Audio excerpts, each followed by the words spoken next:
The church bell in Hallstatt's Marktplatz clanged at 7 a.m., sharp enough to rattle Lucas Faber's teeth. He stumbled out of his family's bakery, flour dusting his black hoodie like premature snow. At 17, Lucas was all wiry limbs and restless energy. His hazel eyes scanned the cobblestone streets for something, anything, to break the monotony. Hallstatt was so beautiful, it felt like a postcard he was trapped inside. Tourists already swarmed the lakeside, their phone cameras clicking like cicadas. They were oblivious to the locals who made this place more than an Instagram backdrop. Lucas balanced a tray of fresh pretzels. He muttered, "If one more person asks if I yodel, I'm tossing them into Lake Hallstatt." He wasn't bitter. Exactly. He loved the bakery's warm chaos. His mother's strudel smelled like childhood. His father's laugh filled the shop. But Lucas dreamed of more, maybe studying music production in Vienna. He wanted to craft beats that pulsed like a heartbeat, not just knead dough. His phone buzzed with a notification from SoundCloud. His lo-fi tracks under the alias Shadow丨had a modest 200 followers. It wasn't fame, but it was his. At school, a gray brick building overlooking the lake, Lucas navigated the usual cliques. The ski team jocks strutted confidently. The art kids sketched by the fountain. The quiet ones, like him, preferred earbuds to small talk. His best friend, Amira Hassan, waited by his locker. Her hijab was a vibrant teal, clashing gloriously with her neon sneakers. Amira's family had moved from Salzburg 2 years ago. She was the only person who got Lucas's sarcasm without taking it personally. "You look like you fought a flour bag and lost," she teased. She tossed him a granola bar. "Eat," she said. "You're too skinny to survive gym class." "Gym's a war crime," Lucas groaned. He unwrapped the bar. "Coach Huber thinks burpees build character. I think they build grudges." Their banter paused as Elias Gruber slouched past. His leather jacket creaked. A cigarette was tucked behind his ear despite the school's no-smoking rule. Elias, 18, was Hallstatt's resident mystery. He was newly arrived, living with his uncle in a crumbling house by the salt mine. Rumors swirled. He'd been expelled from a Graz school. Maybe for fighting. Maybe worse. His gray eyes, sharp as slate, met Lucas's for a split second. Then he turned away, his boots scuffing the floor. "That guy's trouble," Lucas muttered. "Looks like he's plotting to rob the bakery." Amira rolled her eyes. "You sound like my dad judging my music taste. Maybe Elias is just quiet." "Not everyone's a villain, Lucas." "Yeah, well, quiet people hide the best secrets," he shot back, half joking, half convinced. In history class, their new teacher, Frau Kessler, shuffled in. Her cardigan sagged under the weight of a dozen brooch pins, shaped like cats. Her voice was a monotone drone. Her eyes darted nervously as she lectured about the Habsburgs. Lucas sketched a beat pattern in his notebook. Something about Frau Kessler nagged him. Her hands trembled when she pointed at the projector. She kept glancing at the window like she expected someone to burst through. "What's her deal?" he whispered to Amira. "She's acting like she's in witness protection." "Maybe she's just shy," Amira whispered back. "Or allergic to chalk. Give her a break." After school, Lucas helped at the bakery. His mother, Hannah, was icing a Sacher torte with surgical precision. She noticed his distracted frown. "What's wrong, Lucas? You're quieter than the lake in winter." He shrugged, not wanting to admit he felt stuck. "Just school. New teacher's weird. And that Elias guy looks like he'd rather punch me than say hi." Hannah's eyes softened. "People aren't always what they seem, Liebling. Sometimes they're carrying burdens you can't see." Lucas nodded. But her words didn't stick. That evening, biking home along the lake, he saw Elias by the dock. Elias was staring at the water, his jacket discarded on the grass. For a moment, he looked less like a thug and more like someone lost. Lucas pedaled faster, shaking off the thought.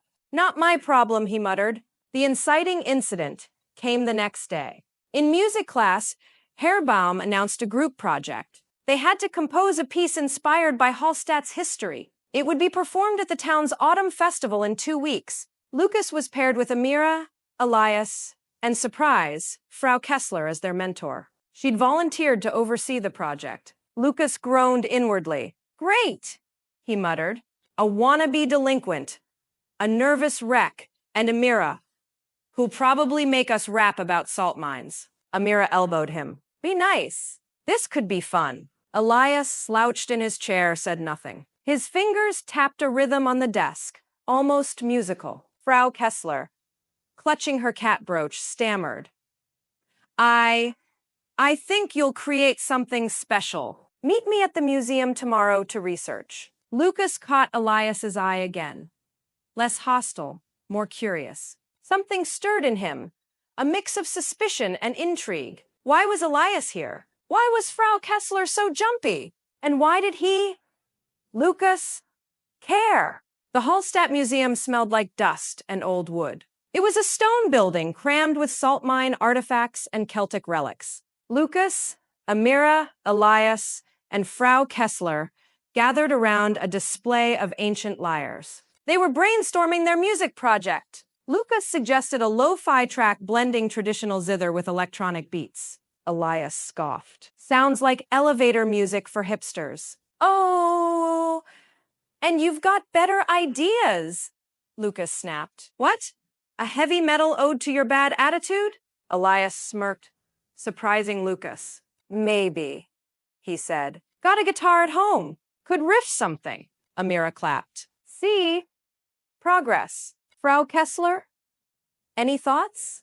Frau Kessler adjusted her glasses. She mumbled about incorporating folk melodies. Her voice cracked when a tourist's camera flashed nearby. She excused herself to check the archives. She scurried off, leaving the trio alone. She's weirder than my uncle's conspiracy theories, Lucas said. He watched her disappear down a hallway. She's hiding something, Elias said, his voice low. It was the most he'd spoken all week. Saw her last night by the cemetery, pacing, talking to herself. Lucas's eyebrows shot up. Cemetery at night? Okay. That's not quirky. That's serial. Killer vibes, Amira sighed. Or she's grieving. My mom used to visit my grandma's grave at odd hours. Doesn't make her a creep. Their research unearthed a local legend, the Shadow Song. It was a melody supposedly played by miners to ward off spirits in the salt mines. Lucas was hooked. It was eerie, perfect for his beats. But tension simmered. Elias kept dodging questions about his past. Frau Kessler's nervous tics, flinching at loud noises, clutching her brooch, made Lucas wonder if she was unhinged. Amira was distracted, texting furiously during breaks. When Lucas asked what was up, she brushed it off. Family stuff, she said. Don't worry.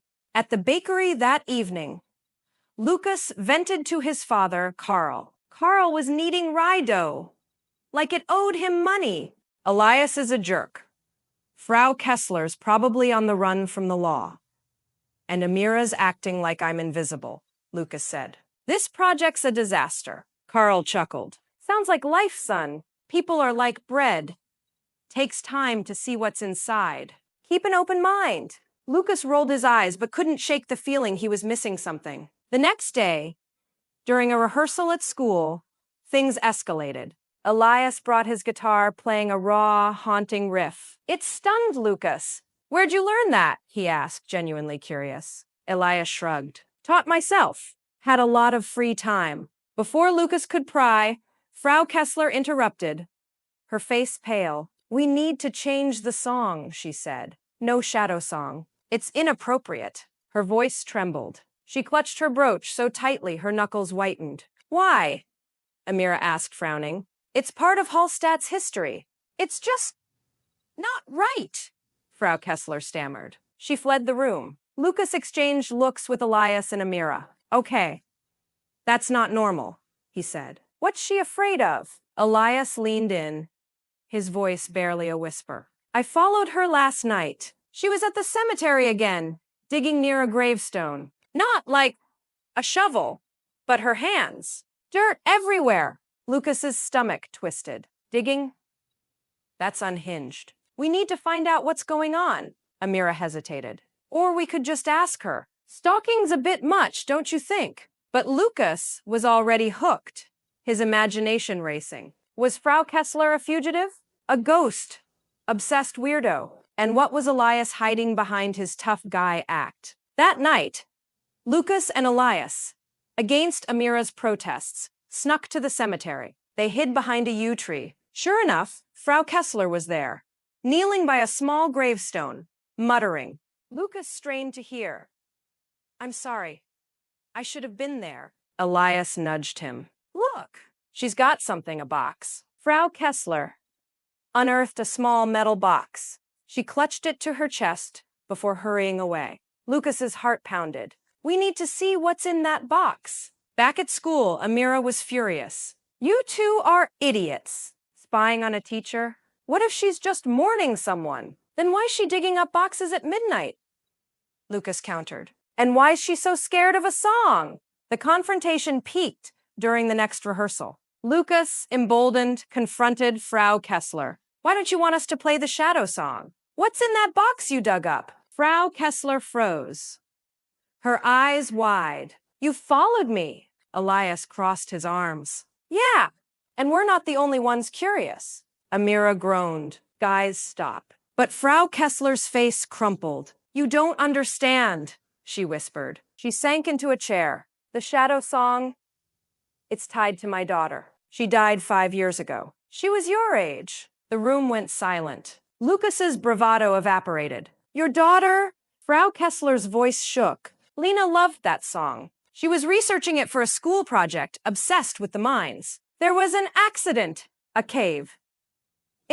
She was trapped. I wasn't there. She clutched her brooch, revealing it wasn't a cat but a tiny lyre, Lena's favorite instrument. The box has her journal, she said. I buried it to let her go, but I can't. Lucas felt like he'd been punched. All his suspicions, fugitive, crazy, dissolved into shame. Elias shifted uncomfortably, his tough facade cracking. Amira touched Frau Kessler's shoulder. I'm so sorry. The revelation shifted everything. Lucas saw Frau Kessler not as a weirdo, but as a grieving mother. But the project deadline loomed, and tensions persisted. Elias clammed up again. Amira's secrecy deepened. She was skipping rehearsals, her phone buzzing constantly. Lucas's own doubts gnawed at him. Was he too quick to judge? Too slow to listen? The act's climax came when Lucas overheard Amira on the phone outside the bakery. Her voice was breaking. I can't tell Baba I failed the exam. He'll think I'm letting the family down. Lucas realized Amira was struggling with her parents' expectations as a first-generation Austrian. She was hiding her academic stress to seem perfect. Lucas knew he'd messed up. He judged Elias, suspected Frau Kessler, ignored Amira's struggles. With the festival a day away, he decided to make things right. He approached Elias at the lake, where he was skipping stones. Hey man, I was a jerk, Lucas said. You're not trouble. You're good at guitar, and maybe not a total ass. Elias snorted, a half smile breaking through. High praise, Faber. He paused, then admitted, got kicked out of my last school for fighting. My dad's in prison, mom's gone. Uncle took me in, but I'm trying to start over. Music's all I've got. Lucas nodded, seeing Elias's toughness as armor, not malice. Then, let's make this song killer, he said. For you, for Frau Kessler, for us. Next, Lucas found Amira at the school library, surrounded by textbooks. You don't have to hide, you know, he said gently. Failing an exam doesn't make you a failure. You're still Amira, queen of bad puns and neon sneakers. Amira's eyes glistened. I just don't want to disappoint my parents. They left everything for me to succeed. Lucas grinned. Then let's nail this project. Show them you're more than grades. The group reconvened, determined to honor Frau Kessler's daughter. They reworked the Shadow song. It blended Elias's raw guitar, Lucas's electronic beats, Amira's zither, and a soft vocal line. The vocals were inspired by Lena's journal, which Frau Kessler shared. The journal described the mine's eerie beauty, a tribute to Hallstatt's heart. Frau Kessler, tearful but steady, guided them. Her brooch gleamed proudly. The festival night arrived. Hallstatt's streets glowed with lanterns. The lake reflected stars. Tourists and locals packed the Marktplatz. The air buzzed with anticipation. Lucas's nerves jangled. Amira's wink and Elias's nod grounded him. Frau Kessler stood backstage, her smile fragile but real. Their performance was electric. Lucas's beats pulsed like a miner's heartbeat. Elias's riffs wove through Amira's zither. Their vocals soared, haunting and hopeful. The crowd was silent, then erupted in applause. Frau Kessler hugged them, whispering, "Lena would have loved this." Afterward, the group sat by the lake, sharing pretzels from the bakery. Elias strummed his guitar idly. Amira laughed at Lucas's flower-dusted hoodie. Frau Kessler joined them, her brooch catching the moonlight. Lucas felt something shift, not just in them, but in himself. He'd seen beyond shadows, found connections where he'd expected walls. Lucas uploaded the Shadow song to SoundCloud, dedicating it to Lena. It went viral in Hallstatt's small online community, earning thousands of streams. Amira opened up to her parents, who embraced her despite her exam setback. Elias joined the school's music club, his smirk softer now. Frau Kessler started a scholarship in Lena's name, her grief easing through purpose. Lucas biked home, the Alps looming like silent guardians. He didn't feel trapped anymore. Hallstatt wasn't just a postcard. It was people, stories, shadows with sound. His phone pinged. A new follower on SoundCloud. Lena Seksho. He smiled, whispering, "Danke, Lena?" Months later, Lucas stood in the Marktplatz, flowers still on his hoodie. He watched new tourists snap photos. A shy freshman approached, clutching a sketchbook, looking out of place. Lucas grinned. "Hey, you lost or just allergic to crowds? Come grab a pretzel, my treat."